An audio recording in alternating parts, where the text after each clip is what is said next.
Bentornati e bentrovati a Storia, la trasmissione che cerca di raccontarvi la letteratura, la storia, la civiltà della cultura del nostro Occidente. Stiamo raccontando la Teogonia, questa grande opera che sta all'origine della civiltà occidentale e che è stata scritta da Esiodo nel VII secolo a.C. In questa grande opera abbiamo visto come si susseguono alcuni personaggi fondamentali. All'origine del mondo Esiodo ci racconta che c'era Cronos, che c'era il Caos. Caos era colui che dominava tutto, che aveva due grandi figli, tre figli, i due più importanti erano però Urano che era il cielo e Gea che era la terra. Questi due figli si accoppiarono e generarono poi Cronos, il tempo, e generando Cronos si aprì una vera e propria lotta fra le divinità che portò all'uccisione di Urano e al dominio di Crono. Crono stesso, per paura che i figli si ribellassero, aveva deciso di ostacolare in ogni modo questa ribellione, quindi mangiava i suoi figli,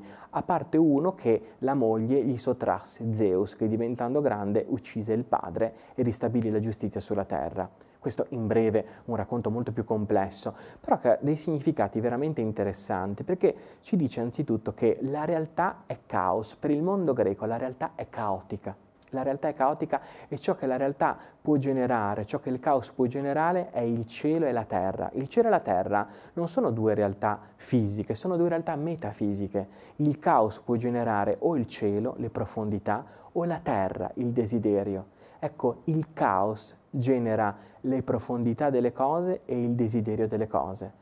Il caos che abbiamo dentro, il caos che c'è attorno a noi, è il caos che anima le profondità della vita ed è il caos che anima anche e soprattutto i desideri della vita.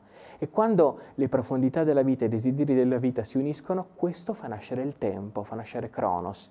Il tempo che cos'è? Il tempo non è nient'altro che l'incontro fra i desideri della vita e le profondità della vita.